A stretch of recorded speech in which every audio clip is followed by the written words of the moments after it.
Hello, everyone, and thank you for attending tonight's event, and welcome to the FHK Insurance Webinar powered by Get Quorum. I'm Mark DePinto from the Get Quorum team, and before we jump into today's webinar, I just want to go over a brief housekeeping to make sure that tonight's event runs as smoothly as possible. Just give me 1 second. So to just do a quick overview, the two key areas we're going to be covering are just change your name, number one, if you haven't done so already, as well as going over the ways to communicate during the question answer period of tonight's session. So to start, if you haven't already, we kindly ask that you do change your name to the name that you would like to be addressed by during the Q&A period. If you're on a mobile device, you could do this through the way demonstrated on this screen, which is by simply going to the participation button at the bottom of your screen, clicking on your name, and then renaming yourself accordingly. If you're on a desktop application or using the web-based platform, you could also do this by once again clicking the button at the bottom of the screen that says participants, hovering over your name to where it says more, and then it'll give you the option to rename yourself to the name you'd like to be addressed by during the Q&A period if you'd like to participate. And that leads us to the second portion of tonight's housekeeping, which is the Q&A period. For all those in attendance, you will be able to ask the panelists direct questions at the appropriate Q&A session. And you can do this through one of two ways. If you'd like to ask your question verbally, you may do so by raising your hand by using the button at the bottom of your screen, whether you're on the Zoom desktop or mobile application. And then when it's time to ask your question, we will unmute you and you will be able to ask your question to the panel verbally. Another way is also through the chat box, where you'll be able to use the Q&A chat at the bottom of your screen, most likely beside the polls section. And here you'll be able to write out your question that you'd like to ask the panel. Now, before I hand it off to Caroline, just a little bit about who we are as Get Quorum, very, very brief. For those that don't know, Get Quorum is an industry-leading provider of virtual meeting, electronic voting, proxy, and notice distribution services. We're a Zoom ISV partner, a growing team of 35 industry experts that have helped thousands of corporations, HOAs, and associations across North America run seamless governance meetings. And we're also the proud 2020 ACMO Associate of the Year recipient. A little quick overview of what we do for those who are curious. We provide everything from hosted virtual meeting solutions and electronic voting, both proxy and real-time voting, as well as a number of other distribution and notice distribution services to help keep your condominium governance running smoothly, securely, and efficiently as possible. And without further ado, I'm going to hand it off to Caroline. We'll begin tonight's webinar. Caroline? Thank you, Mark. Thank you, everyone, for joining us this evening. My name is Caroline Graham. I am the Vice President of Condominium Operations for Hill Kipling. And again, thank you for taking time to join us this evening. Our aim is to do maybe one or two of these seminars a year. So if you are here as a board member, please feel free to speak to your property manager about any areas of interest, where we can go for the next one of these seminars. We'd like to keep you engaged and interested and keep you on top of what's going on in the industry. It's very important. Tonight's seminar obviously is very timely. I'm sure anyone that's a board member or even pays their own car insurance or home insurance knows the challenges we're facing in the insurance industry. So we have two experts to speak to you this evening. We have Brad Chaplick. Brad is a lawyer with Horlick Levitt DeLella. Brad joined the bar in 2009 after graduating from Queen's University, I believe it was. Yeah, there we go. Brad deals with all things condominiums, including litigation. He has represented clients at all levels of government, including the Ontario Human Rights Tribunal. Brad is an industry expert speaking at a number of our industry events throughout the year and also hosts a blog which has been incredibly fantastic over the last year and a bit. Started it at the beginning, I believe, of the pandemic, just to keep us all on top of the ever-changing pandemic challenges that we've been facing. And then we've got Tom Gallinger with us. He's the Vice President of Atrons Council. Tom has been in the industry for 14 years and again brings a lot of expertise. He graduated with his bachelor's honors in business, holds his fellowship. Let me see if I've got this right. Fellowship, gotta read it here. Fellowship Chartered Insurance Professional, FCIP, as well as his Canadian Risk Management designation. So without further ado, I'm going to hand things off to Brad. The way this is going to work is Brad's going to talk for, I don't know, 15, 20 minutes, and at which time he'll hand it back to me to see if I have any insightful questions to ask him. And then we're going to go to Tom. And once Tom's talked to you about the market and where it's going, we're going to hand it back to Brad to do a couple of case studies. Okay, again, thank you very much. And I'll hand it off to you, Brad.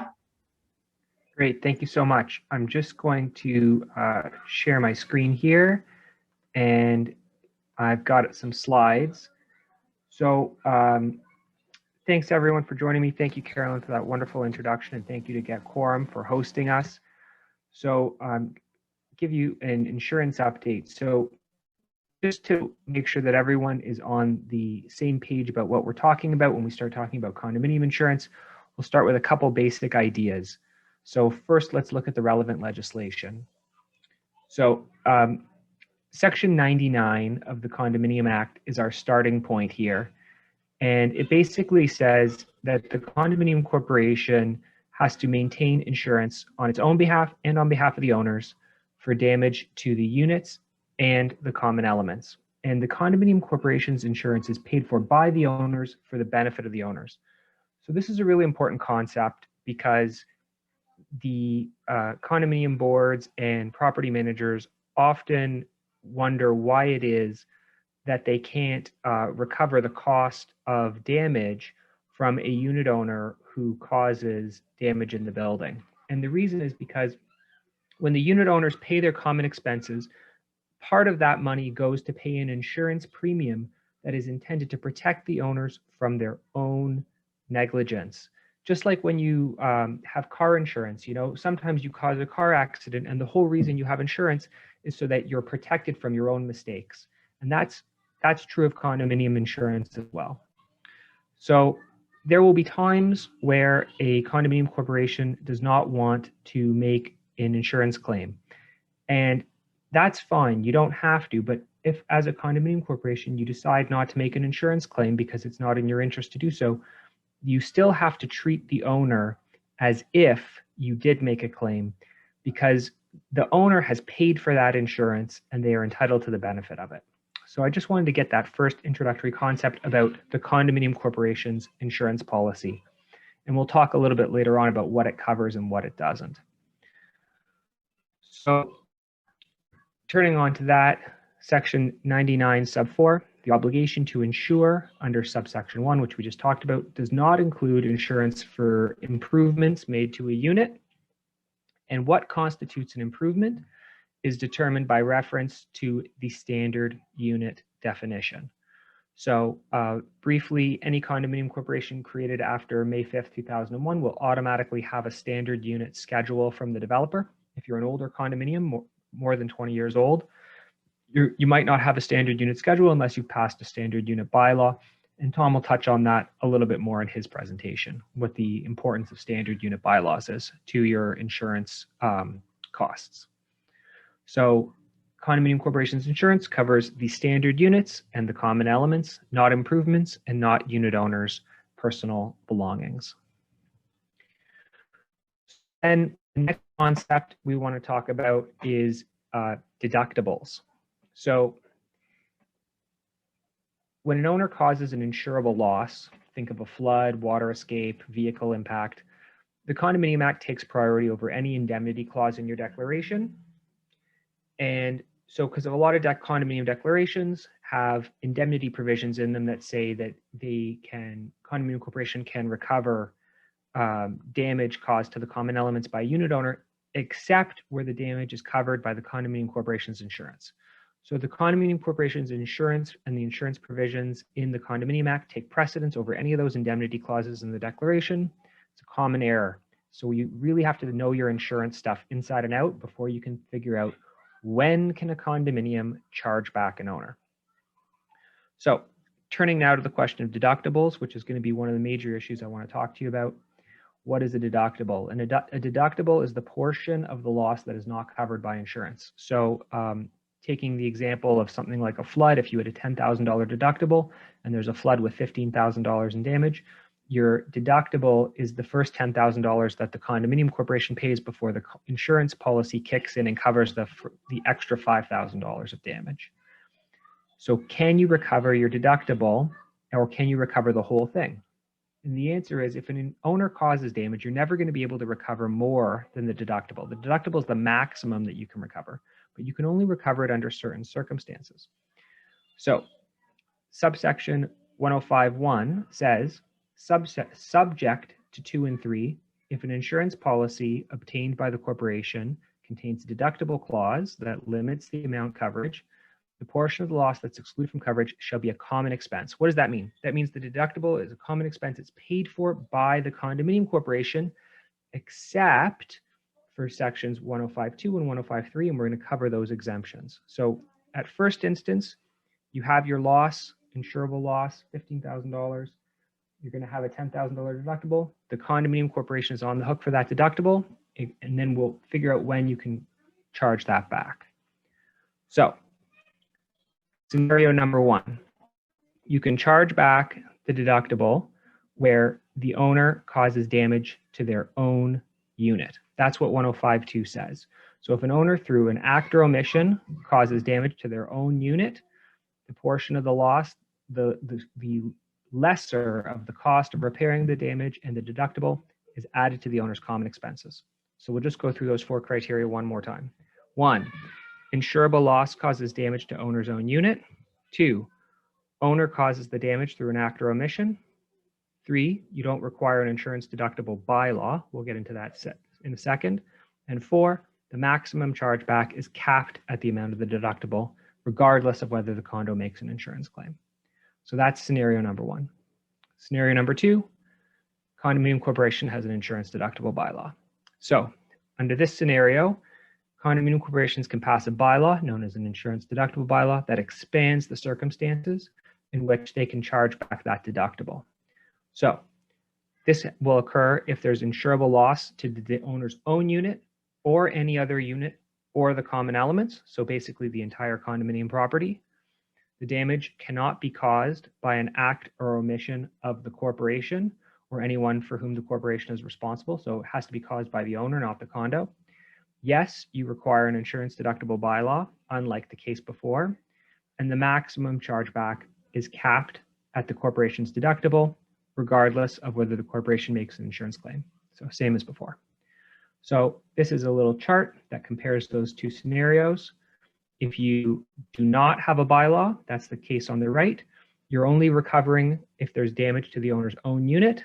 The damage is caused by the owner's act or omission, and the maximum is the amount of the deductible. If you have an insurance deductible bylaw, the damage can be to any part of any unit or any part of the common elements. There's no need to prove fault so long as the damage was not caused by an act or omission of the condominium corporation. And the same as before, the maximum amount you can recover is your deductible. So that's the difference between condos that have insurance deductible bylaws and those that don't, and how much you can charge back. And so hopefully that brings us all just to like a basic understanding of the cost recovery scheme for insurable losses under the Condo Act. And I'm sure some people will have questions, and we'll get to questions a little bit later on. So the last things, I want to cover some incoming legislative changes. So right now there's a difference between condos that have insurance deductible bylaws and those that don't. That distinction is going to be closed. So there's an incoming amendment into the Condominium Act, not yet in force, which will remove the distinction between condos that have insurance deductible bylaws and those that don't. And instead, there will be a standard set of rules for all condos. So it'll be, you can recover damage to any part of the property. You must be able to prove that the owner caused the damage by an act or omission. You no longer require a special bylaw. The maximum amount you recover is capped at the deductible, same as before, and disputes will likely proceed to the condo tribunal. So this is not the law as it is today. This is the law as it will become soon. So that affects your decision whether you want to pass an insurance deductible bylaw, knowing that it could become obsolete within a year or two. So that's something else to think about and preparing for the incoming legislative changes.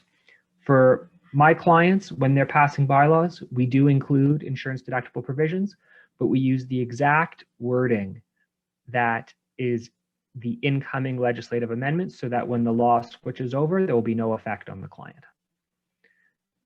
Takeaways: avoid these common mistakes. 1, don't charge back owners more than the deductible.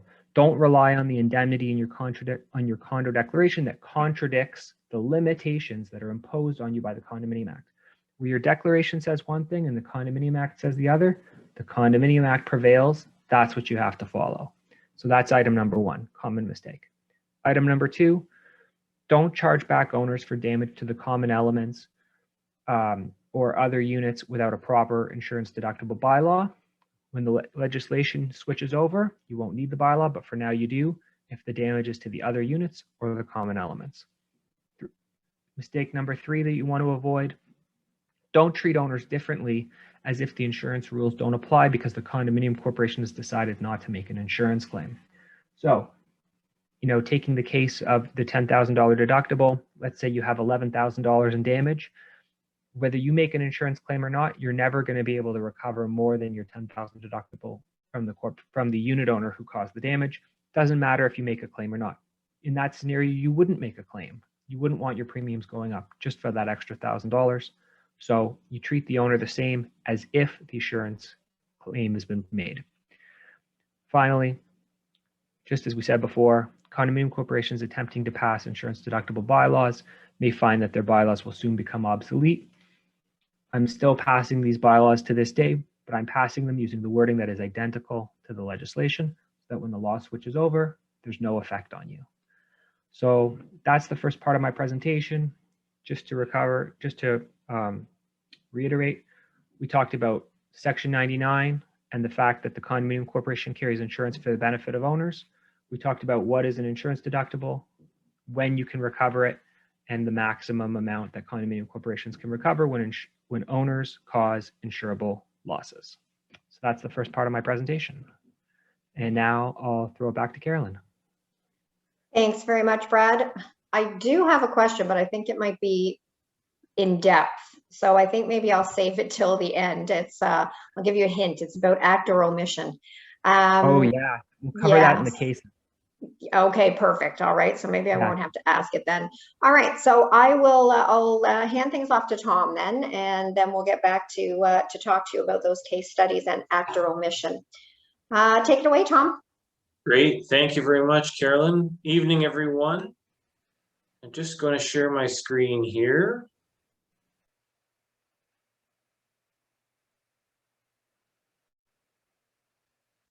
So I'm just going to pick up a little bit where Bradley left off. So he talked all about the corporation's insurance obligations, which are driven by the Condominium Act of Ontario.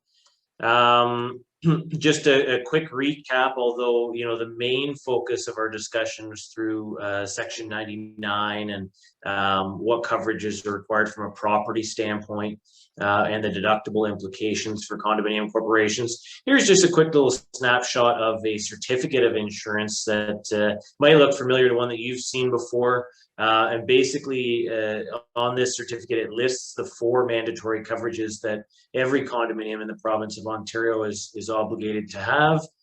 Excuse me. So you see the property insurance and you see the applicable deductibles listed below that. You see the insurance companies that are providing the coverage. And as is the case with most condominium corporations nowadays, you don't have one insurance company insuring the property. Usually it's a combination of insurance companies and that's due to some of the market stuff that I'm going to talk to you about in a couple of slides. Corporations are obligated to insure comprehensive general liability, which protects you from legal liability stemming from the common elements. Also directors and officers liability, which protects the directors and officers and the corporation from any legal liability stemming from decisions that the directors might make in their authority as directors, and equipment breakdown insurance, which provides protection for any explosion or sudden or accidental breakdown of electrical or mechanical equipment the corporation has. So that's just a super quick snapshot. But the big one that is sort of the focus tonight, and really what's been the focus of the industry in general in condominium insurance, has been the property insurance. And so that's where we've seen a lot of the change and a lot of pressure from the insurance companies on terms and that type of thing. So we talked about the corporation's responsibility, and that's driven by the Condominium Act. So everybody, every condominium corporation theoretically should be compliant with that and should have a policy in place which covers those 4 coverages and provides it to the specification that you see really through section 99 through to 106. And you can pop back into section the late 30s to find out about directors and officers coverage in the Act. But unit owners have insurance obligations or insurance responsibilities themselves. Although the weird thing is, unit owners insurance is not mandatory by law. You don't necessarily, you're not mandated to have it. It's something very important for unit owners to carry because unlike in a home where you control to some extent the areas around you, in a condominium unit, especially a high-rise unit, if that's what you happen to be in, but also in townhomes, you can't necessarily control who is around you, who's above you, who's below you, or who's beside you. So, and there's also a number of corporation pipes, obviously, that run throughout the building as well. So condominium unit owners are very exposed rather to loss or damage to their own property or property that they're responsible for. We always strongly recommend that unit owners carry a proper condominium insurance policy. So what is a unit owner responsible for? Basically, their responsibilities pick up where the corporation responsibility leaves off. And because that's defined very clearly by the Act and by the declarations and the bylaws of the corporation. And then the unit owner's insurance responsibility picks up really after that. So as a unit owner, and Bradley hinted towards this as well, you're responsible for your own personal property. So really any movable property you have inside the unit. That would be things like appliances, electronics, clothing, area rugs, furniture, paintings on the walls, stamp collections, all that stuff. Basically anything you could take with you if you left the unit. That's all your own personal property, or sometimes called personal contents. And you're responsible to ensure the replacement cost value of that property. And what replacement cost value means, the corporation also ensures the replacement value, is basically that say you have a closet full of 10-year-old Moores suits and they burn in a fire, the insurance company is going to replace those with brand new suits, but of similar kind and quality. So they're not going to be Harry Rosen suits, they're going to be Moores quality suits. No offense is meant by that. I have a number of suits from Moores. I haven't worn them in a while. So your personal property is your responsibility to insure. Unit owners are also responsible to insure what are called improvements and betterments. And basically what that is, not necessarily a tangible thing, but rather a difference in value from what the corporation insures inside the unit. The unit owner needs to insure any finishes over and above that standard level of finish that the condominium is responsible to insure. If your condominium has a standard unit bylaw or standard unit description, that's very clearly laid out, and you as a unit owner need to insure any finishes over and above that. If you don't have a standard unit bylaw, it's not always clear, but the corporation is obligated to insure a basic builder grade level of finishes, and anything over and above that, a unit owner would be responsible for. So let's say the standard unit bylaw describes 40-ounce broadloom carpeting throughout the unit, and a unit owner has Brazilian hardwood installed. The corporation would be responsible to insure the value that would have been of the 40-ounce broadloom carpeting, and the unit owner would be responsible to insure the difference in value from that point up to the replacement value of that Brazilian hardwood that they have, that upgrade, that betterment or improvement. So that's an important area for unit owners to consider, and very important for a unit owner to take a look at their standard unit bylaw or standard unit description to help them set that coverage amount properly on their own policy. Unit owner's insurance is a lot trickier actually than homeowner's insurance. Homeowner insurance, you tell them your address and they punch in a bunch of numbers and they give you a policy that protects all of your property on that address. Unit owner's insurance, you've got to set your own limits. So it's very important to take a look at your own policy for that. Unit owners also have a property responsibility for what's called additional living expenses. If your unit is so badly damaged during an insurance event or claim that you can't occupy the unit while the repairs are being done, the corporation in no way has any responsibility to put you up in additional accommodations in a guest suite, in a hotel suite or that type of thing. That's a unit owner's responsibility, and you can secure coverage for that in a unit owner's policy. And the key thing is making sure you've got enough coverage there. We've seen some really bad fire and water damage events where unit owners have been out of their unit anywhere from 6 months to 18 months, depending on the extent of damage. You want to make sure you have enough of a limit of insurance for those additional living expenses that you're going to incur to live in a similar accommodation while those repairs are being done to your place of residence. Unit owners also have a responsibility for their own personal liability, any legal liability stemming from the maintenance within their unit or their common exclusive use common element space, or anything else they do that could cause injuries. That would be covered under personal liability, except for, of course, when you're operating a motor vehicle. Liability coverage that's mandatory for everyone. In that case, we pick up there. Unit owner is also responsible for what's called loss assessment coverage, and that's if there's an insurance claim on the property or liability section of your corporation insurance, and your corporation has inadequate property or inadequate liability insurance, not enough to cover that claim. The corporation would then assess the unit owners for their proportionate share, and you can cover that under a unit owner's policy. It's normally included. The question is how much coverage is there. Also, unit owners need to look in their own policy, usually found under a section called Contingent Unit Owners Protection, which covers one thing that Bradley mentioned, which happens very commonly in condominium corporations across the province, and that's the chargeback of the corporation deductible. I'm going to go into a bit of a claims example, which should help demonstrate this a little bit. But basically, that's usually the section where you would find that coverage. And it's very important to match that coverage up with the current deductible levels that your corporation has, so there's no shortfall.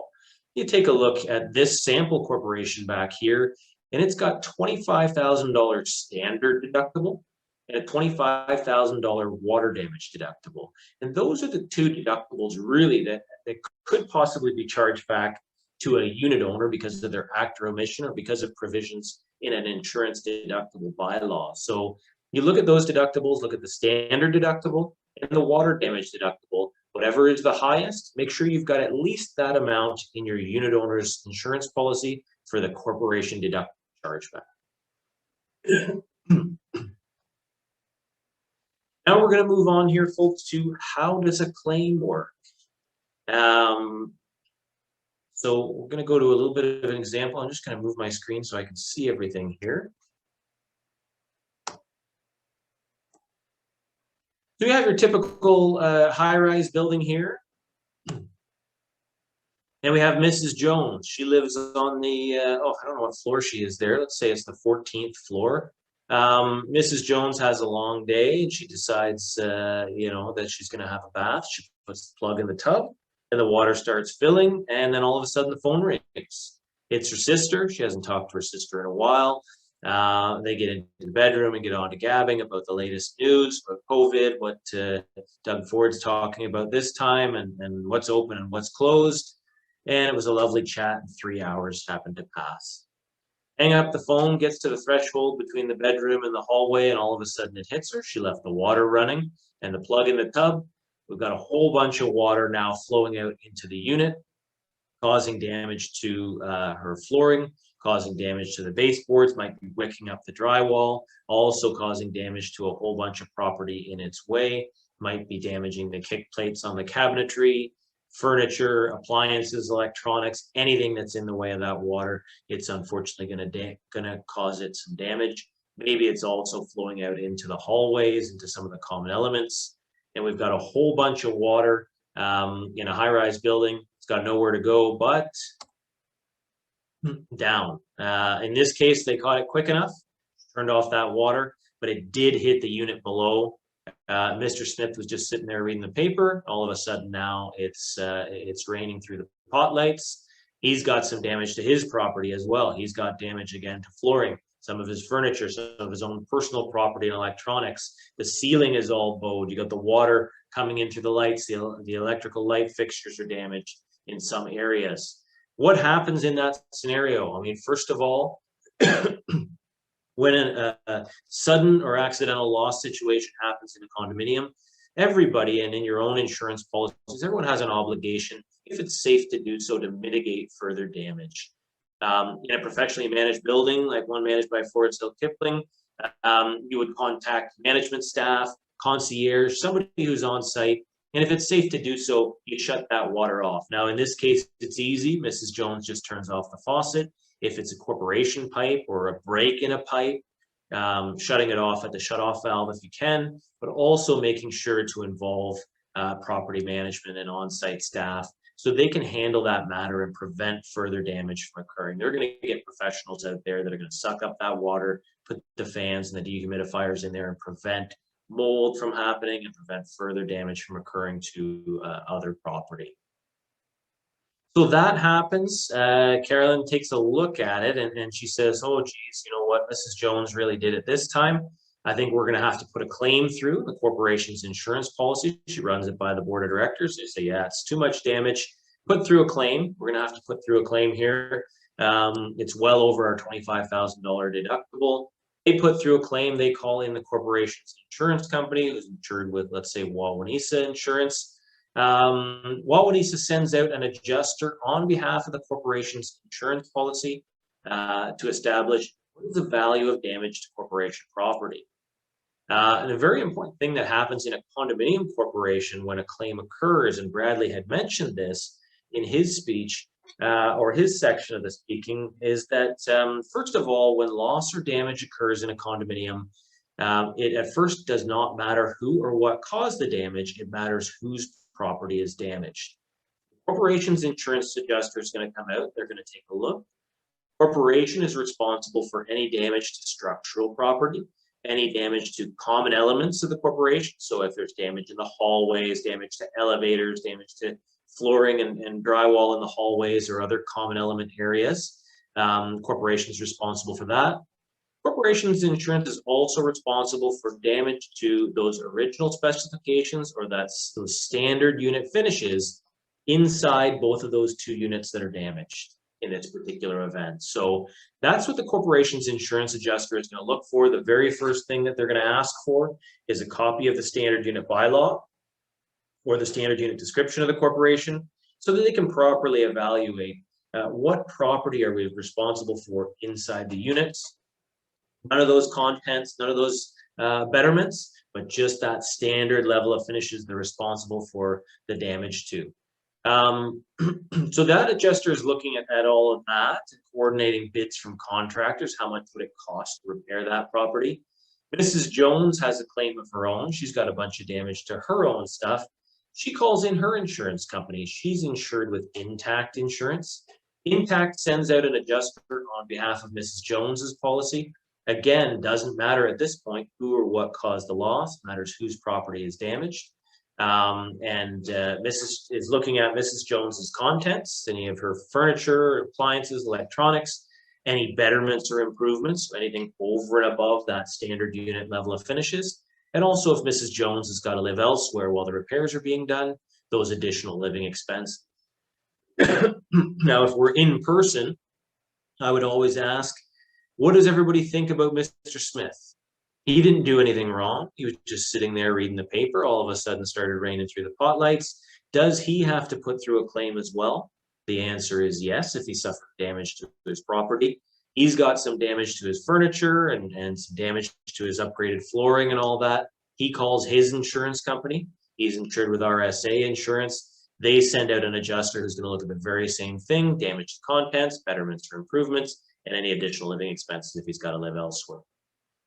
What then happens is the three insurance adjusters will coordinate who's responsible for what. They'll initiate the contractors to repair that property. Each of those policies will pay for the damaged property they're responsible for, and then those policies go their own separate ways. What you don't get is the corporation's insurance doesn't go after Mrs. Jones because she caused the damage. The unit below her, their insurance company doesn't go after Mrs. Jones because she caused the damage. Why that is in your declarations and pretty much all declarations for residential condominium corporations, there's a section called a waiver of subrogation.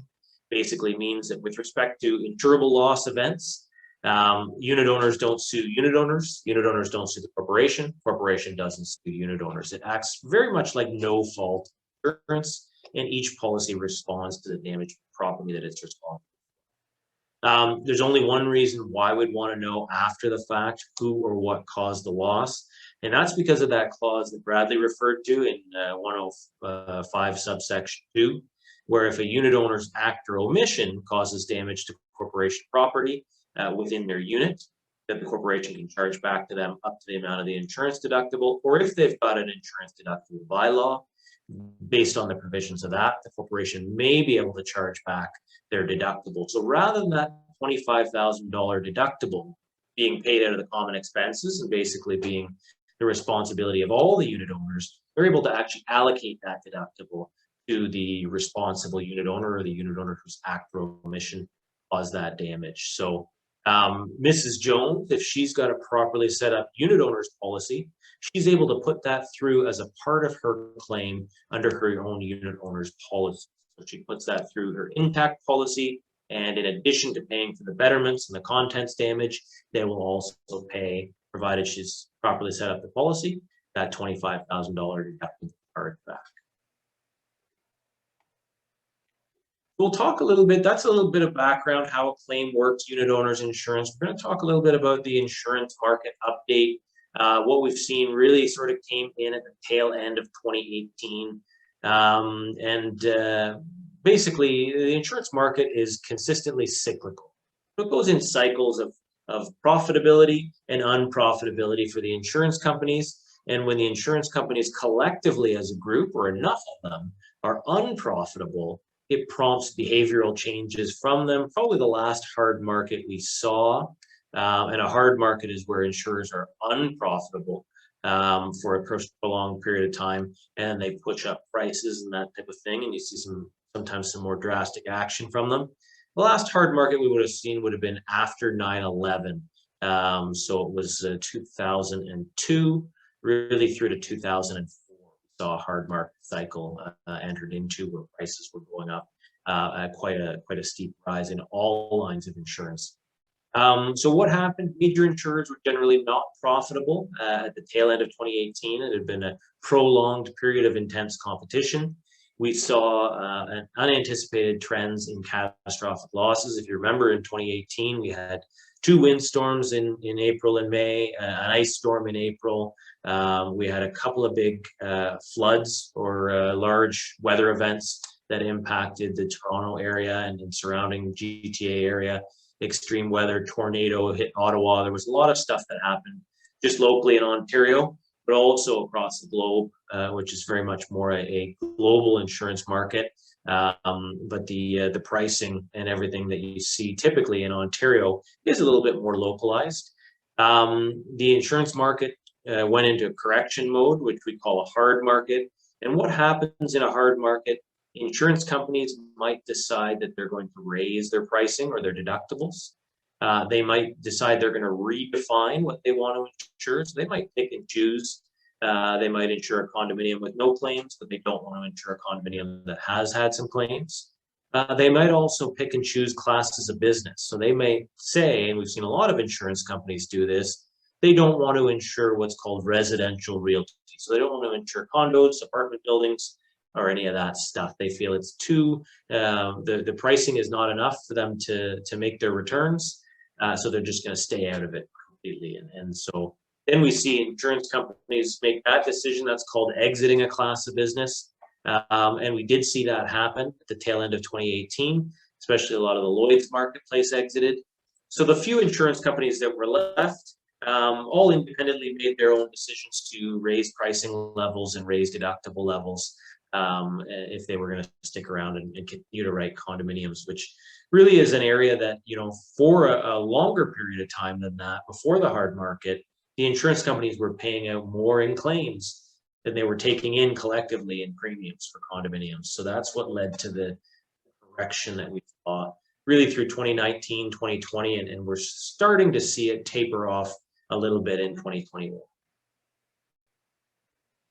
So some of the things that we talk about condominium corporations is some strategies. How can you stay best in class? And that really means that you know, your corporation is going to be viewed in the most favorable light by the insurance companies. That's going to give you a leg up on being able to secure affordable insurance coverage, reasonable deductibles, which are required by the Condominium Act, and be able to maintain insurance coverage in place, because some of the actions we've seen, and not through our office, fortunately, but through the hard market, is some corporations were actually unable to secure the mandatory insurance coverage that is required by the Act.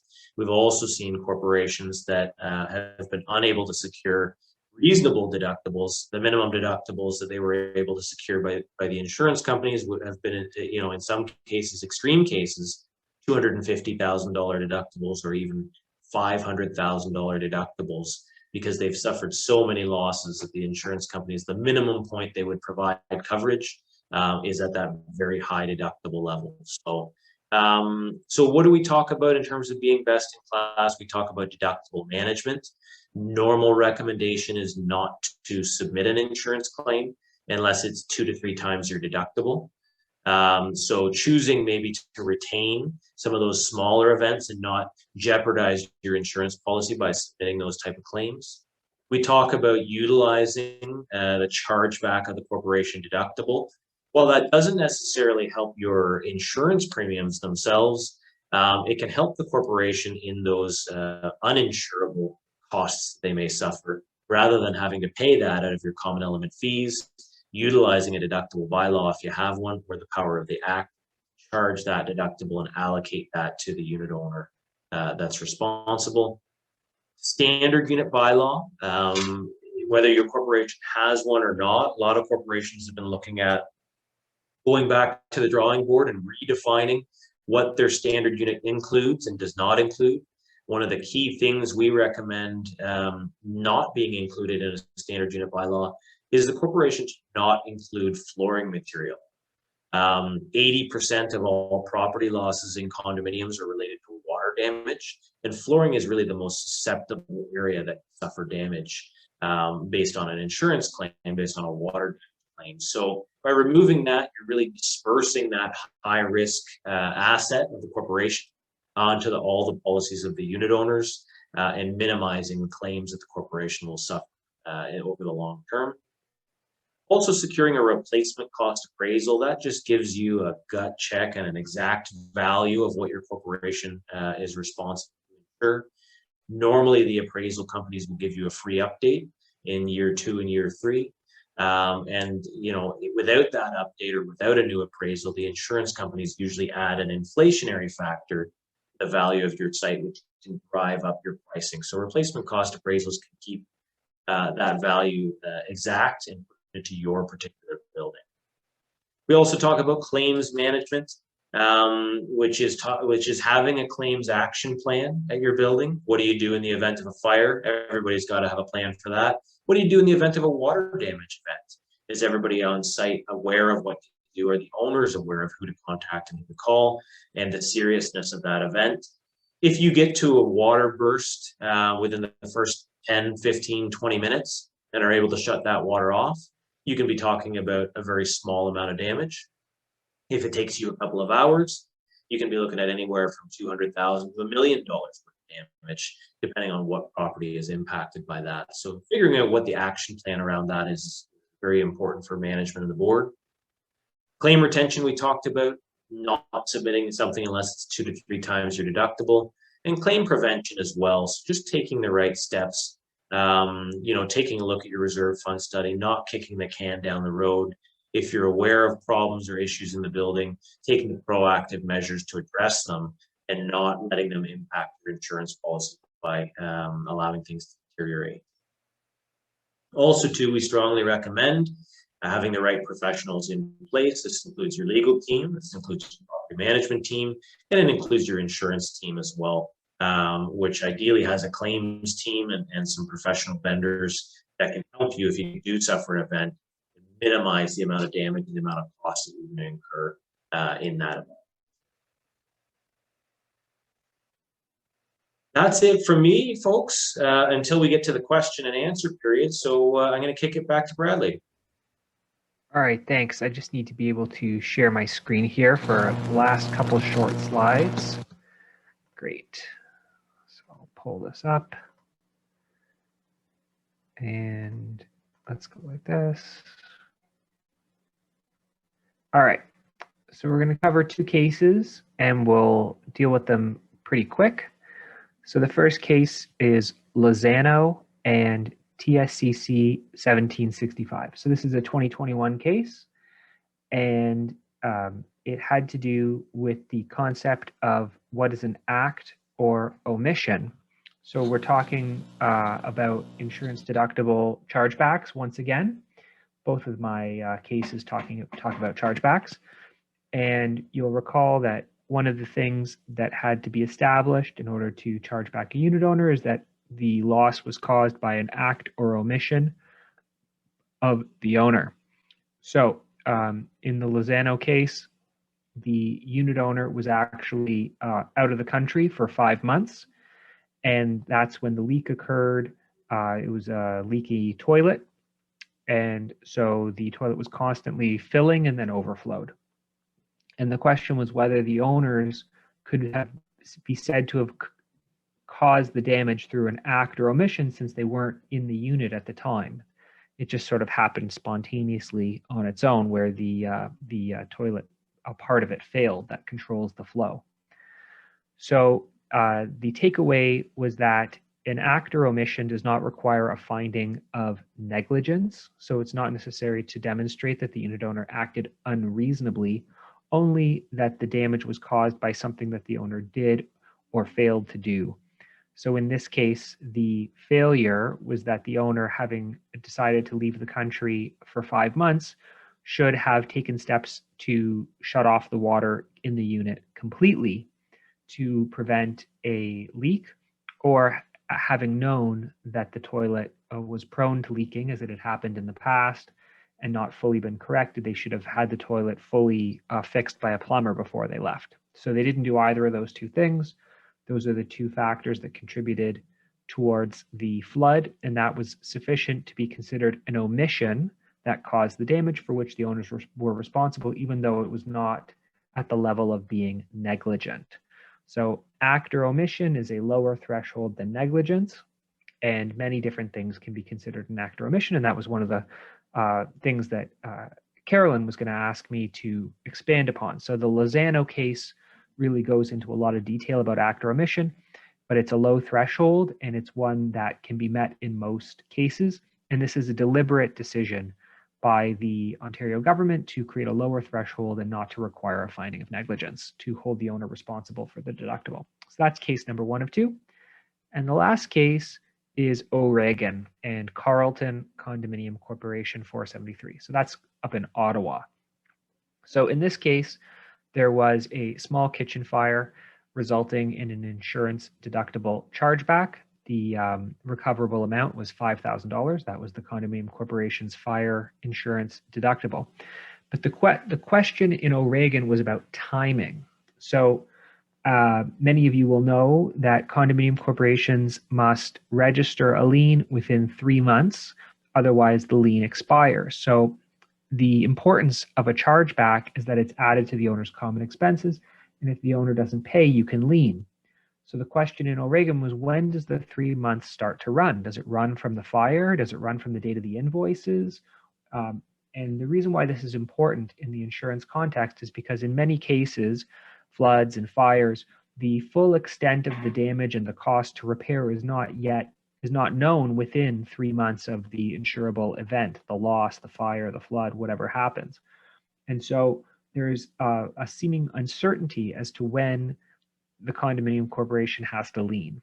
And O'Regan is a very helpful case, and it clearly states that the 3 months starts to run from the time that the condominium corporation makes a demand for payment and there's a date of default. And so the condominium corporation can set that date.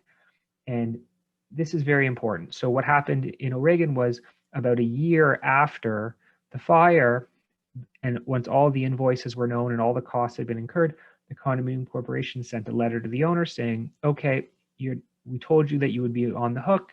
Here's your bill for $5,000. Pay it by this date.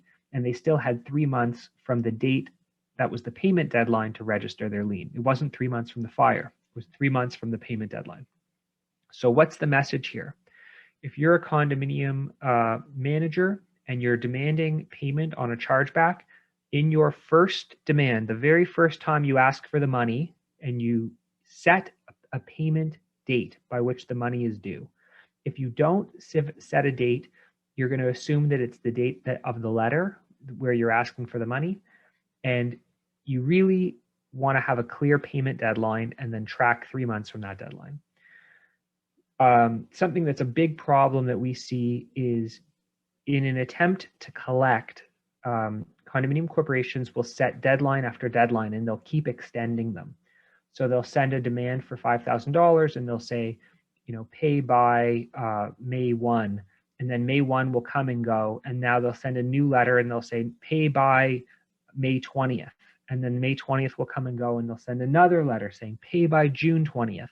And all the while, your 3 months started running as of May 1.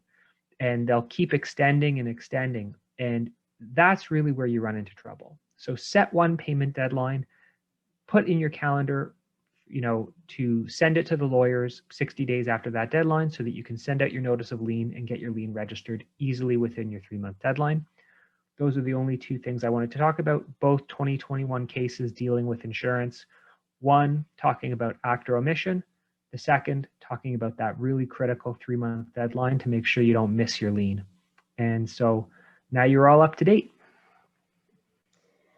Thank you very much, gentlemen. Before we open it up for questions, I have a couple for both of you. I think I'm just going to start with Tom.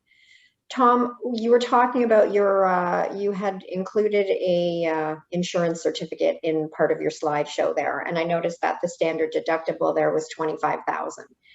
I think that's a thing of the past. Am I right? What are we looking at in terms of deductibles these days? Yeah, 25,000 I think is sort of the new normal. Yeah, 2,500, 5,000, 10,000 are sort of a thing of the past. We've seen those over the past few years. 25,000 is really kind of the minimum deductible, typically, that corporations, high-rise corporations, are able to secure these days. We're far more commonly seeing insurers prefer to only offer coverage with $50,000 deductibles, maybe for bigger buildings, or if you've suffered a claim at your building. $100,000 deductibles are a lot more common than we've seen in the past, especially, again, bigger buildings or 1 or 2 water claims that have been experienced. And then, in extreme cases, Carolyn, we're seeing $250,000 or even $500,000 deductibles for corporations that have had some challenges or a number of occurrences, or in some cases, 1 or 2 big occurrences that have made the insurance companies nervous. Thanks, Tom. Okay, Brad. So in that case, what happens if I'm a corporation that's had 3 major losses in the last few years, and I go to Tom and Tom says, I can't insure you? Yeah, so the condominium corporation has a legal obligation to obtain the insurance under Section 99. And it's in rare cases where the condominium insurance is not commercially available, the condominium has to do everything within its power, acting reasonably, to try and find insurance, even if it requires something like a $500,000 deductible, or even if the premiums that the condominium corporation are paying are extremely high. So instead of having your, typical $50,000 premium, some of these condos have like $500,000 premiums. This is really important because you can have catastrophic losses. And if you don't have insurance, then you have a big problem on your hands. So, you know, I've had situations where buildings have had multiple fires, like total loss of the entire condominium fire, where they have to rebuild. And when you have those kinds of catastrophic events, if you don't have your basic fire insurance for your building, you have a serious problem on your hands. So it's a very serious thing, and the condos have to go out and get the insurance. And it might mean that there's no coverage for water, but you're still getting your basic fire coverage. You're still getting the types of things that are going to cause, you know, a total loss of the building, where people are going to lose their homes if they don't have basic insurance for the building. Okay. The other question I had for you, and then I'm going to open it up here, is act or omission. So that Lozano case where you were talking about, I mean, that's you know, a toilet leaking is a visual thing. I mean, you know, we'll get from owners, and I'm sure you hear this a lot as well.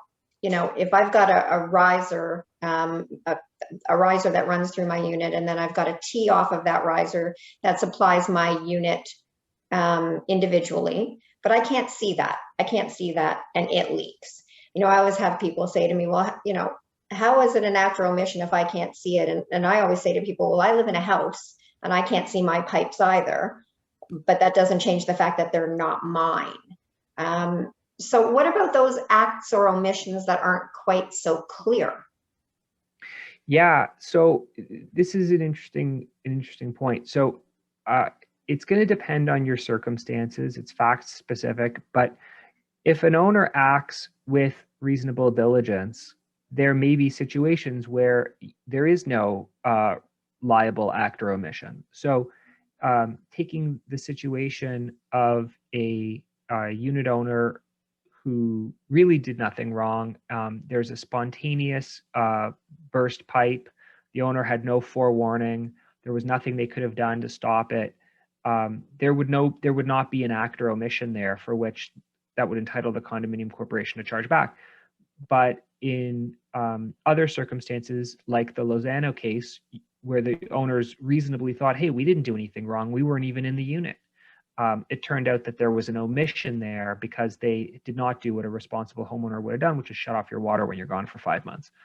So it really is going to be fact specific. You know, there's an older case that I can also refer to called Zafir, Zafir. And the Zafir case was an interesting one where the owners were going away and they asked the condominium manager what steps they should take to ensure that there was no flood in their unit while they were gone for the winter. And the manager gave them instructions on how to shut off the water. And the instructions provided by the manager were not fully correct. And the owners followed the manager's instructions and then suffered a flood while they were gone. And the court held that even though it was the owner's action to turn the valve a certain way to turn off the water, that the owner had done that, but they were relying on the advice of the manager as to what to do. And because it was the manager who had instructed them what to do, the owners were not liable for the deductible. So there's many, many different factual scenarios that can arise in these cases, but the test of act or omission is inherently a fact-specific test. And but like the case you talked about a hidden pipe, that might be one of those cases where there isn't an act or omission, unless there was some possible step that the owner could have taken, like they were forewarned or there was reason to believe that they should be maintained. But in a case like that, you might have to be relying on something like an insurance deductible bylaw that does not require an act or omission, which some of them don't. So right. There you go. Thank you very much, Brad. Okay, Mark, I'm going to ask if you wouldn't mind just taking over and directing our Q&A, maybe just unmuting individuals as they come up. I think there's a couple in the chat. Yeah, not a problem. So if you want to take care of those, Caroline, the ones directly in the chat, and then we could go over to the verbal questions. Okay, so the first one I have in the chat is, if you have a $250,000 deductible for flood, is there regular insurance for tenants other than going to commercial insurance? Not entirely sure I understand the question. If the corporation has a $250,000 flood deductible and a deductible bylaw, that allows us to charge that back. As Tom mentioned, you can get protection under your own owner's policy to be protected against that chargeback. So I hope I answered that. If not, please feel free to raise your hand and maybe ask it verbally. One quick thing just to jump in there, Carolyn, as well. It's just important for owners that there's a distinction between the flood deductible and the water damage deductible that your corporation carries. Water damage would be the type of deductible that could be charged back to you, because that could be a burst pipe inside the unit, an overflowed bathtub. Flood is actually a rise of natural water, lake, river, or stream, overflows its banks and flows in towards the building. So that you could not be charged back. So just important. Sometimes those deductibles will differ, but other than that, yeah, your answer is accurate. Thank you.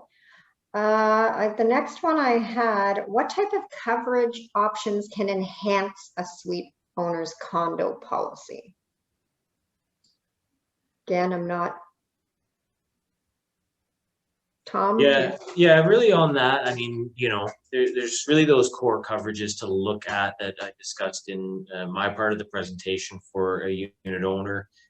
So, you know, again, making sure you've got the right amount of contents coverage, the right amount of betterments coverage, and the right amount of additional living expense coverage.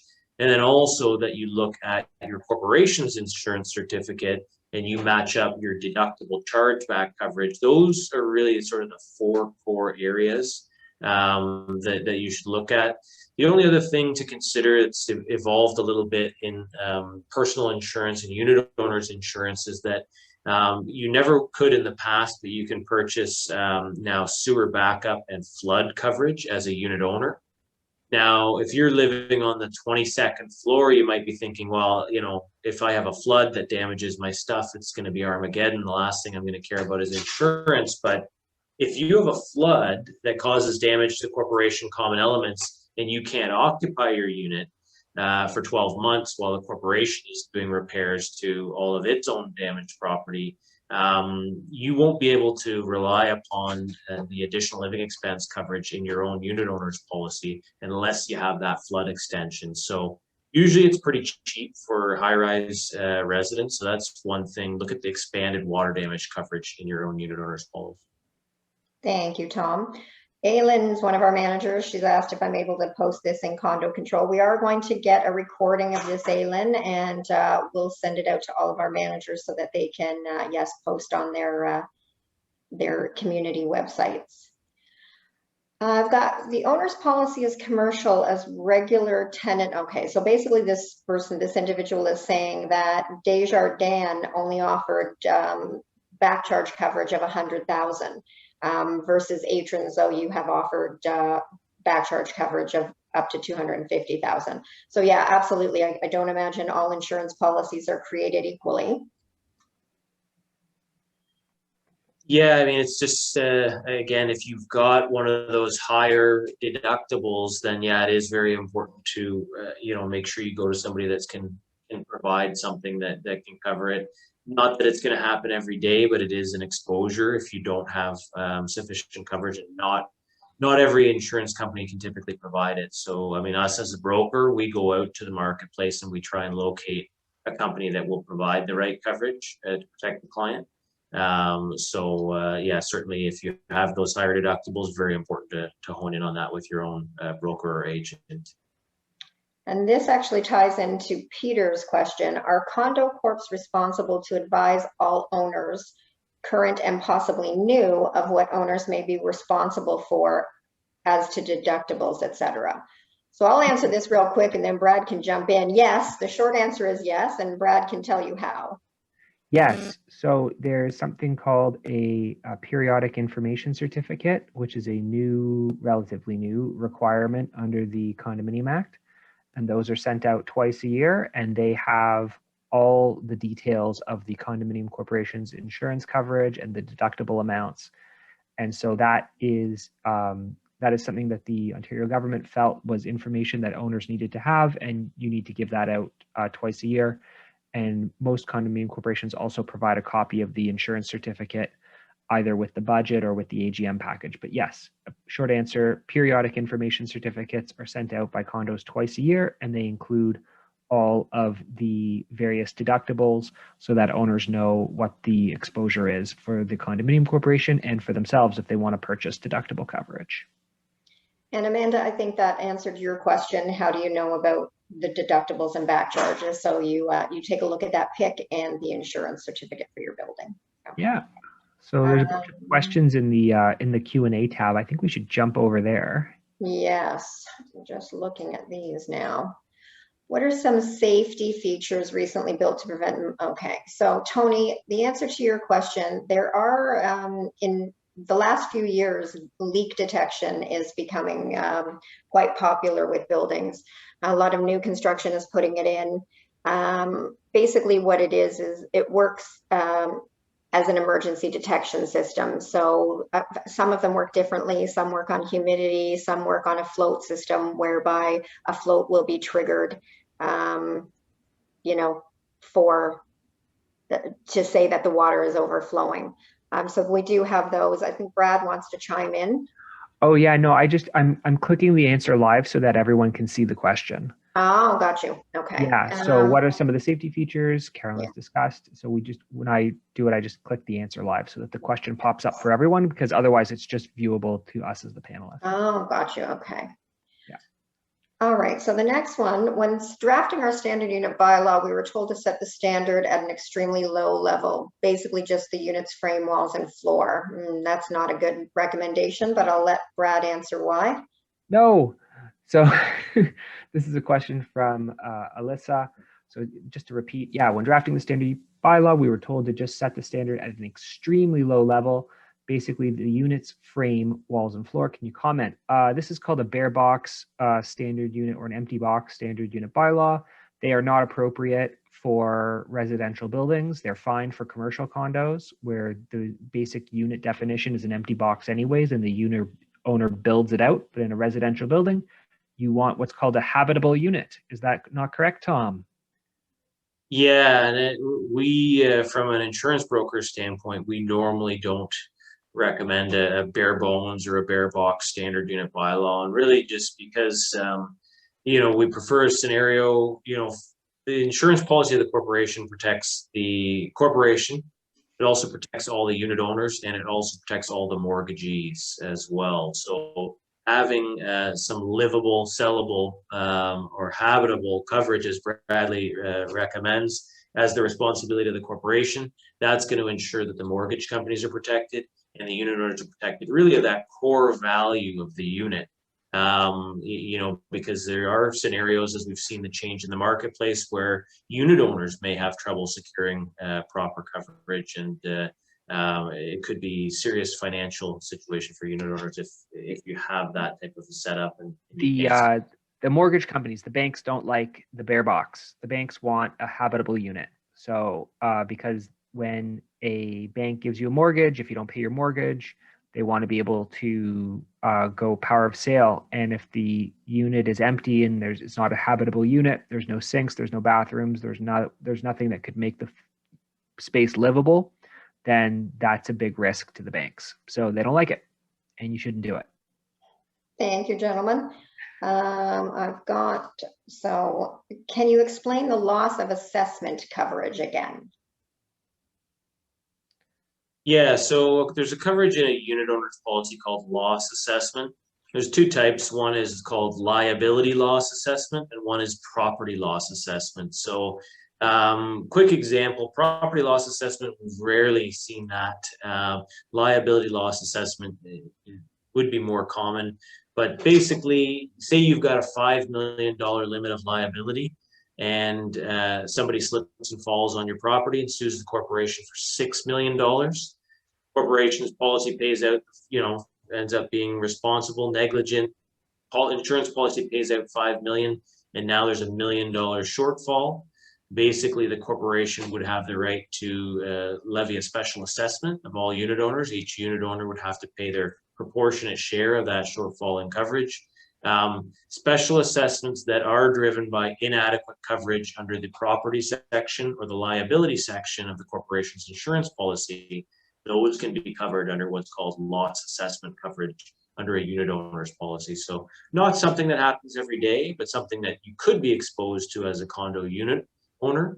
And so you should make sure you've got liability loss assessment, property loss assessment coverage in your unit owner's package. Yeah, I think we used to say it was Wayne Gretzky that slipped and fell, and that's why he needed 6 million instead of 5.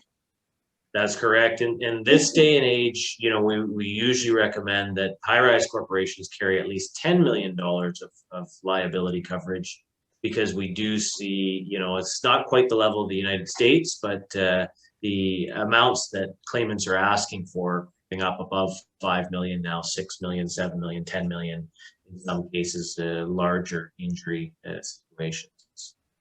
Thank you, Tom. I've got Andrea asking how much the deductible for our building. Andrea, you would need to reach out to property management and ask for a certificate of insurance, and it'll be, sorry, losing my ability to speak here. It will list all of the deductibles for those different sections that Tom was speaking about earlier. Yeah, Okay. also, if you're a new purchaser and you have a status certificate, it might be an attachment to your status certificate, the insurance Right. certificate. So Yes, absolutely. Or a NOIC, the new owners and information update. Yes, that we feel like new we're owner speaking. information certificate. Yes, there we go. We're speaking. What is that language they speak? What Spock speaks? Vulcan. Vulcan. Yes, it sounds like we're speaking Vulcan when we're talking about these PICs and NOICs and all kinds of other things. Okay, so Katya asks, in my building, owners own their fan coils and are responsible for their maintenance, but we carry out semi-annual service on their behalf since we know most owners won't faithfully service theirs. What happens when a leak occurs? Is the condo at risk in any way because they took on the maintenance? Does this affect act or omission? It does. Yeah, so this is a really really important question from Katya. So some condominium corporations have provisions in their declaration or elsewhere in their governing documents about things like fan coil maintenance or dryer vent maintenance, where it says that even though this is the responsibility of the unit owner, the condominium corporation will take it on for the purposes of providing semi-annual maintenance.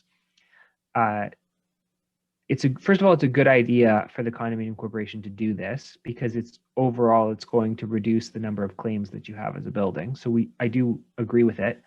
But you want to make sure when you do the service that you've got adequate provisions in your governing documents stating that just because the condo is doing the spring and fall maintenance on the fan coil, it doesn't mean that the owners aren't responsible for making sure that there's no active leaks and being responsible homeowners. So that means, you know, looking at your fan coil every once in a while and making sure that the drip tray isn't blocked and it's not leaking, all these kinds of things. So you want to make sure that you have that provision in your declaration or in your rules stating condo is allowed to do this, but it doesn't shift their liability onto the condo. Provided that you've got something like that in your governing documents, you're good to go. If you don't have it in your governing documents, you want to perhaps think about passing a rule or in more serious cases, amending your declaration to make it clear that while the condo can do this work, it doesn't shift the responsibility for ultimate ensuring maintenance of these in-suite features. Thank you, Brad. Okay, I've got another question. Is all this relevant right now or when we become a corporation? So I assume, Andrea, that you are in new construction that has not yet registered, and currently you are under the builder's insurance policy.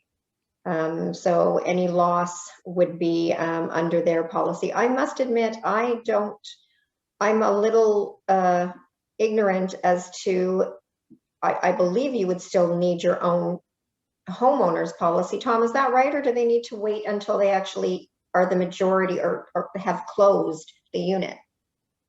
Yeah, it can sometimes be tricky. I mean, usually the builder will have some provisions of what you need to carry from an insurance standpoint. Normally, the builder will be responsible for sort of everything in the unit. at that time, prior to it registering as a condominium corporation, not your personal property, but all finishes in the unit.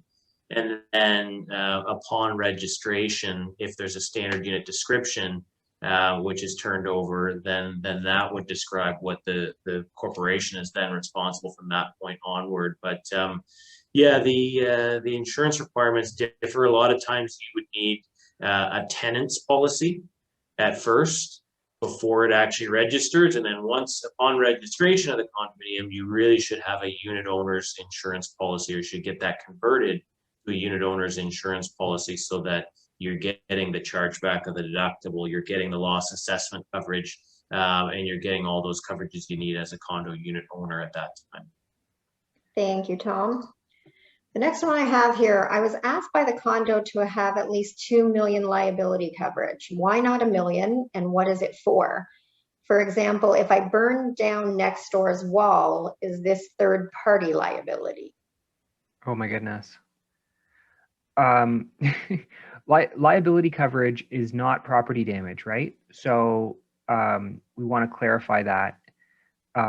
When you're talking about your liability coverage, you're talking about basically personal injury in most cases, or social host liability. So how much liability coverage you carry is up to you. All of the insurance that Tom and I have been talking about throughout this seminar has been property damage insurance.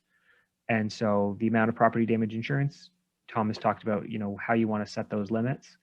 But your personal, like homeowner's liability, $1 or $2 million would normally be what most people would have. Thanks, Brad. All right. Are mortgages affected by a deductible amount, both owner and corporation deductibles?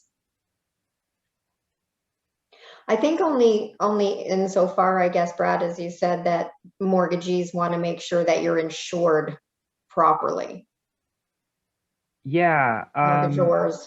I can think of one way in which a bank, someone giving a mortgage, is affected by a deductible, which is that when we're talking about deductible chargebacks, they become common expenses, and once they're liened, they would take priority over the first mortgage. So if you have a very high deductible and there's a deductible chargeback, so taking the case of like a $100,000 deductible on a apartment or high-rise condominium unit, the bank could be negatively affected if that $100,000 deductible chargeback becomes a condominium lien, jumps ahead in priority. That can put the mortgage underwater on the unit. So yes, banks can be affected by very large deductibles. Thank and you. I would say that, yeah. Mark, I've noticed that Alicia has had her hand up for a while. Maybe we can unmute her and let her ask her question and then go back to the Q&A. Yeah, not a problem. So Alicia, I'm going to unmute you now. So just follow the prompts on your screen. Hi, Alicia, can you hear us? I think you're muted, Alicia. So Alicia, if you want to ask a question, just on the sorry, bottom left of your screen. I had my hand up. No, I'm fine. No question? Oh, No okay. question. Not I'll a lower problem. my hand. Sorry. Oh, no problem. Not a problem. No problem. Sorry. It looks like Elisa has a question, though. Maybe Yeah, unmute Elisa. Question in the Q&A. So is there a follow-up with Elisa? No, I was just fooling around. You know better, Carolyn. I know better, Elisa. Okay. All right. We'll go back to the Q&A here. Let me see. Okay. Let's do Miranda's question. I think this is a good one. Okay. So if Mrs. Jones caused the leak through negligence, why is it the unit owner below and the corporation are putting claims through their insurance? Why is it not Mrs. Jones' insurance repairing all of the damage? This is the very first thing that I talked about in like my first slide, which was that the condo's insurance is for the benefit of the owners, right? So when Mrs. Jones pays her common expenses, in part of her common expense, a little piece of it is the insurance premium that the condominium corporation buys on her behalf, on behalf of all the owners, that protects us all from our own negligence. And so Ms. Jones has purchased insurance through her maintenance fees. And that insurance that she purchased protects her from her own negligence. And so when Miss Jones negligently, falls asleep with the old smoking a cigarette in bed and causes a fire, and there's smoke damage to the other units, and of course it's her fault, but because she paid for that insurance and it's in her common expenses, that means that the condominium corporation's insurance, which is all the owner's insurance, is going to respond and is going to pay for all of the damage above the deductible. And then Ms. Jones can be held responsible for the deductible amount and no more. And everyone else whose personal belongings are affected by the smoke or whatever the cause of the loss is, everyone else carries their own homeowner's insurance. You make your claims for your own lost property, and all of those policies are going to have waivers of subrogation in them so that you don't have all these various insurance companies suing everyone else's insurance company. And the reason why we do this is because over the sands of time, this will all even out. And, over time, different people will have different claims, but the purpose of the insurance is that we spread our risk and we share the risk among all the people, because we don't know who's going to be Mrs. Jones today and who it's going to be tomorrow. So we all buy our insurance and we share the risk collectively, so that no matter who the Mrs. Jones is, the consequences on any one person are not too severe. Thank you, Brad. So the next question, what damage amount level not to claim to avoid higher future insurance premiums? Or Atrons Council Insurance will not renew the Atrons Rental Pool Plus condominium insurance policy. I'm not sure I understand the end of that there. I think, Tom, you mentioned... Tom, I think you mentioned earlier the best way to handle this is basically your loss should be 2 to 3 times your deductible.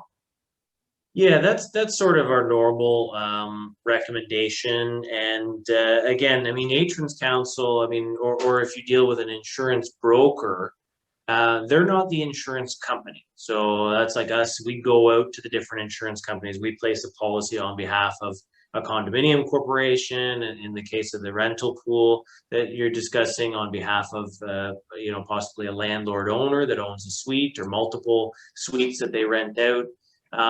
So we place that policy on behalf of the client. So again, yeah, sort of the rule of thumb, 2 to 3 times the deductible. If you've suffered damage, then it's worthwhile to put it through. But we also recommend call your broker. If we're insured, if we're your insurance broker, call us and have a consultation with us and say, hey, if I put this through, what do you think will happen? Because we see this kind of stuff day in and day out. We can provide some advice.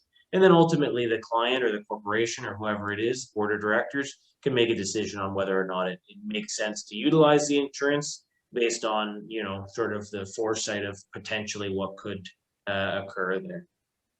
Tom, in today's market, I think pretty much any claim is going to increase our premiums next year. I mean, our premiums are increasing anyway without claims in the current market situation. Is that a fair comment?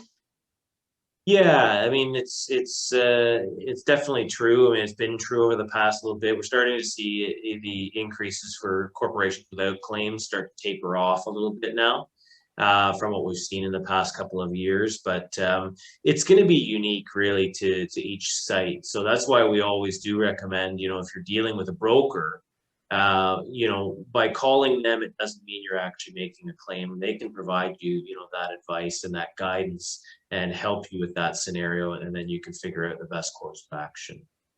Thank you, Tom. Okay, so I've got one from Michael, or Miguel, hopefully I've pronounced that right. When the building insurance was sent out, insurance certificate was sent out by email, it was mentioned that we should talk to our insurance broker to ensure that we matched condominium deductibles. When talking to my broker, they said that matching the deductibles is not required, and the insurance policy was accordingly issued for my unit. Any comment? I have a comment on that. So there's a little bit of broken telephone going on in this scenario. What your condominium corporation is telling you when they tell you to match the $25,000 deductible is they're recommending that you, as a unit owner, purchase a protection for the deductible chargeback, so that if you cause damage in the building and you are held responsible for that $25,000 deductible, you can then go and you've got a rider on your homeowner's insurance policy that protects you, that pays that deductible on your behalf, and so that you're not $25,000 out of pocket.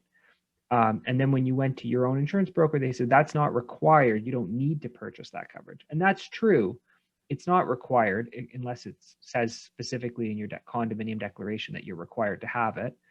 But it's recommended so that you don't end up holding on to that $25,000 risk. Now, it might be that you're the kind of person who doesn't mind having a $25,000 risk out there.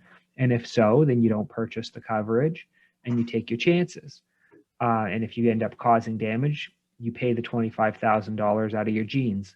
But if you're me and you don't have $25,000 in your jeans, then I'm going to go purchase that extra rider on my homeowner's policy, so that if I cause a flood and the condo sends me an invoice for $25,000, I turn around, I send that off to Intact, and they pay it.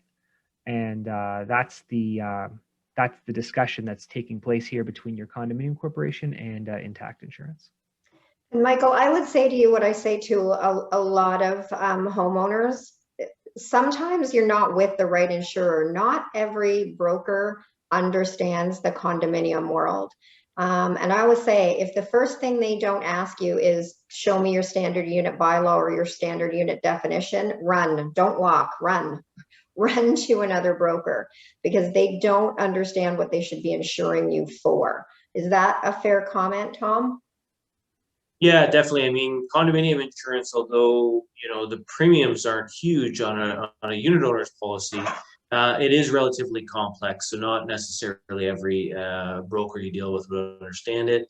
Your policy might be set up properly for you, might not be, but if they're not able to answer the right questions and satisfy you of that, yeah, you just want to make sure, again, it's typically not expensive for a unit owner's policy, but super critical to get it set up properly. Thank you, Tom. I have one more question here. Some corporations have challenges passing a standard unit bylaw, most of them, I think. Can you please explain how not having a standard unit bylaw affects the corporation and the owners, especially if there are floods or other damages in the units? Yeah, I mean, I can speak from an insurance standpoint, certainly. I mean, without having a standard unit bylaw, I mean, again, it's the very first thing. If you suffer an insurance claim in a condominium, the very first thing all the adjusters and insurance companies are going to ask for.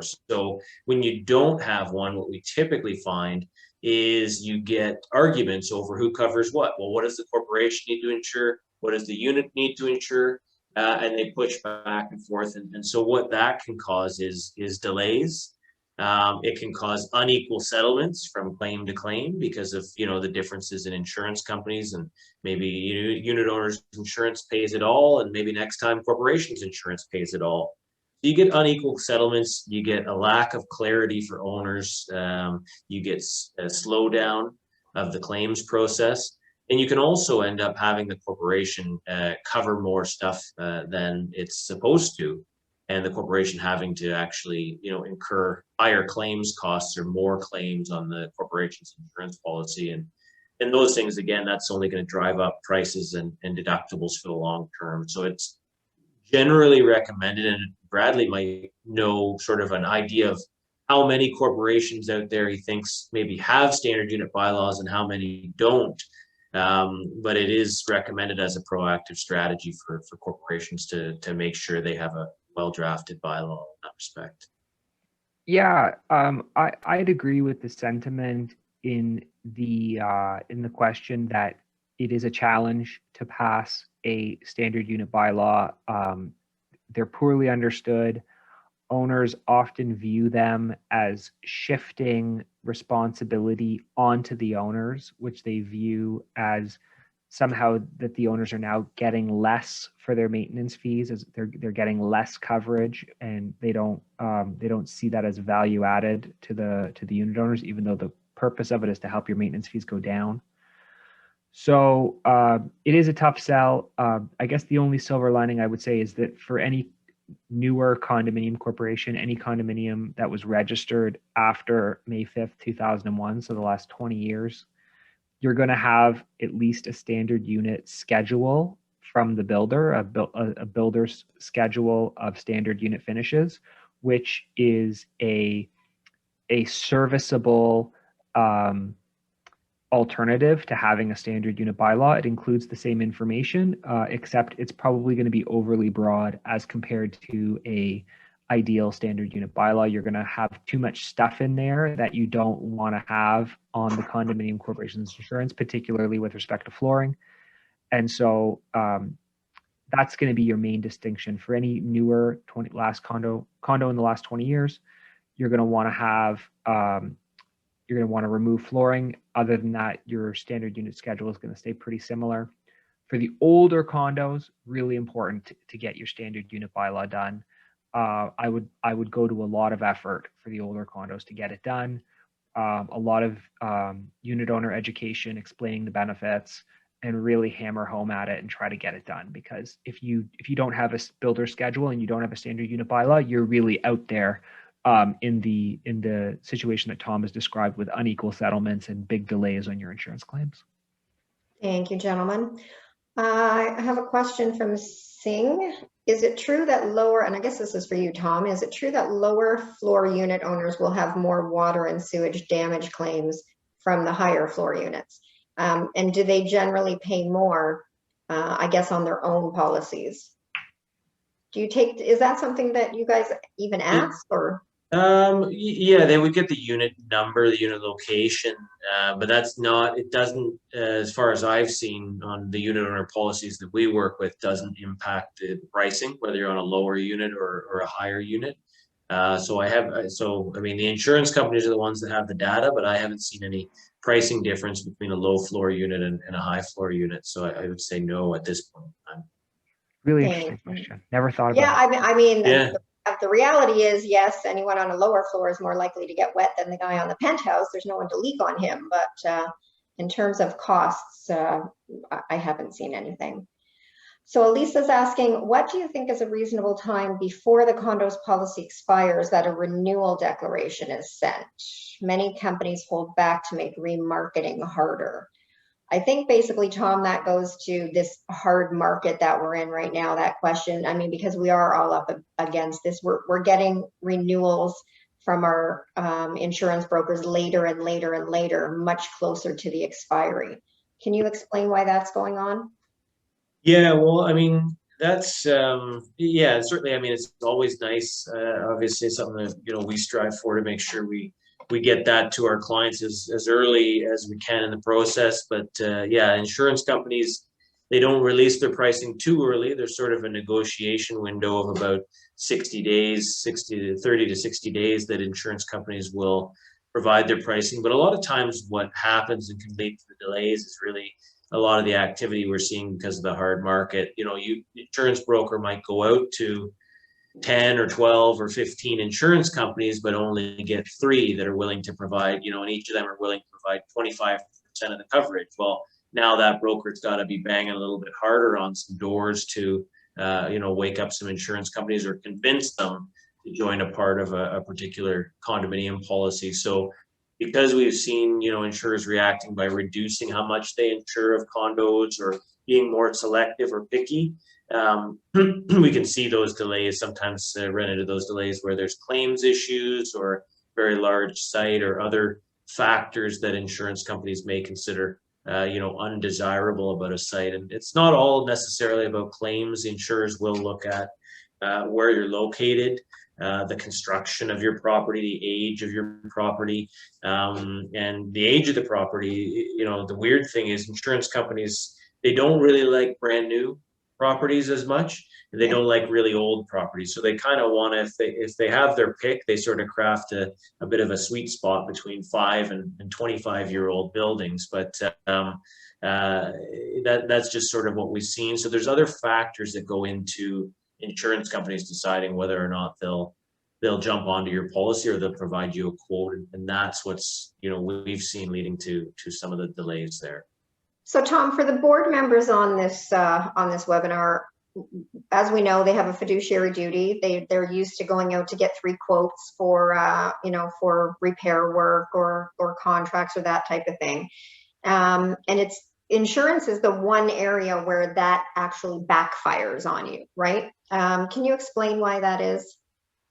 Yeah, well, one of the unique things about insurance, condominium corporation insurance, is dealt with in the commercial marketplace, even though it's a residential insurance policy, a very large one, still in the commercial marketplace. And the way that that marketplace operates is that if I'm the broker and I go out to Intact, Aviva, RSA, Wawaniisa, Gore, Economical, and all these companies, and I'm the first broker to do so, basically those companies say, well, we'll work with you. You were the first broker to approach us to discuss this particular account.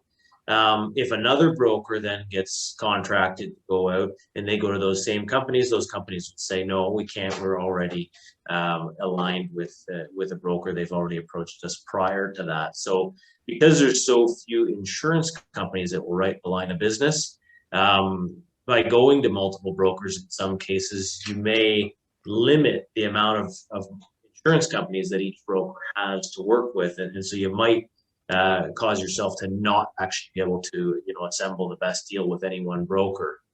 So those are some of the challenges that are a little bit more unique, especially right now, given that there's not a whole lot of suppliers that provide the coverage. So important, just I always say, treat your insurance broker like you would your financial advisor.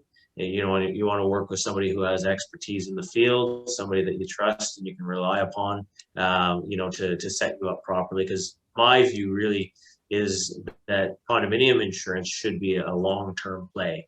You shouldn't sacrifice coverage for a couple of bucks, and it can be beneficial to build up more of a long-term history with an insurance company, because then if you do have a couple of bad incidents, they're going to be a little more forgiving in that scenario. You've built up some of that stability and that sustainability by having that bit of loyalty with that company. Fantastic, thank you. I've got one more here. My insurance company removed vandalism caused by tenants. Can they actually do this? What is the alternative as an owner? Do I look at other insurers? Yeah, and so, I mean, assuming this is a situation where you're a landlord owner, I guess, and the unit is rented out, insurance companies, I mean, technically, provided they're acting within, the policy provisions, they would typically have the right to do this, or it might be done upon renewal, or could be done in the policy term if they find something out, or if they're compliant with the provisions of the policy. And then, yeah, I mean, I think that would be something important to have in your own unit owner's package, especially if you're renting it out. So you may want to look to an insurance market that understands it's going to be a rental unit and would provide that coverage, or have your broker look for that. Thank you, Tom. Olga just wants a clarification. And yes, Olga, the short answer is yes. So Olga's asking, if there's a $250,000 water damage deductible, should she be getting insurance to protect her from that chargeback? And yes, Olga, your understanding is correct. You should. Yeah, and just to add on to that for Olga's question, she's getting insurance for all of her personal contents and her betterments. And on top of that, the $250,000 rider for condominium corporation's deductible. So it's not just $250,000 flat, it's all of the normal insurance that she has for her property, all of the normal insurance that you get for your improvements, and then $250,000 for condominium corporation deductible. That's the coverage you need. Okay, I think that's everything, folks. I maybe have one last question. Nancy. One last question. Can a condo with short-term rental get insurance?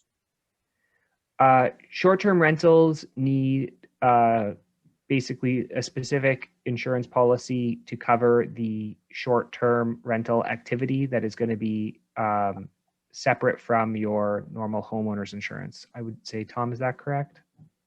Yeah, it's something if you are an owner that rents out through Airbnb or short-term rental, you do need to disclose that to your own unit owner's insurer and make sure that they're able to provide you coverage, knowing that. Also too, condominium corporations in general, this is something we're starting to see emerge a little bit more. Insurers are becoming a little bit more concerned where there's a high percentage of rentals in the building, and especially short-term rentals, because again, a condominium corporation versus an apartment building condo corp pays a much lower premium because you have that pride of ownership. If you have short-term rentals and that type of thing, it becomes more like an apartment or even like a hotel. And then the theory is the insurers want to charge a higher price. So it's starting to emerge where insurers have concerns about the percentage of rentals and presence of a lot of short-term rentals. They may decide to charge a higher price or deductible, or they might choose not to provide coverage. So you've got less insurers to work with. So I had one last question and then we'll wrap up. And basically the question was, tell us about sprinklers in a unit. That is a new under the fire code. I'm not quite sure how many years old it is now. But basically it's, you will no longer have heat detectors in your unit. You're going to have sprinklers, and that's just a fire code requirement.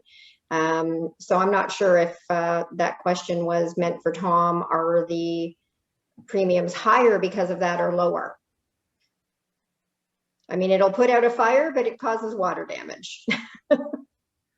That's always the catch, yeah, with that. And there's so many things that can cause water damage. Unfortunately, in condominiums, as I said, it's 80% of all property losses are due to some sort of water. We haven't seen any specific change directly related to that. Sprinklers inside the unit. But certainly, yeah, if you do see a fire, you often do see substantial water damage when those sprinklers.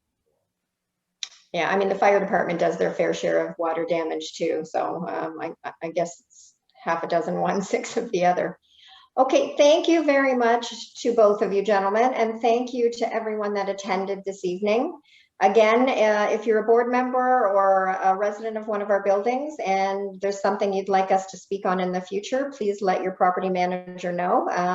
Like I said, we're eager to engage with you and eager to keep you up to date on what's going on in our industry. So thank you all very much again, and I wish you a good evening.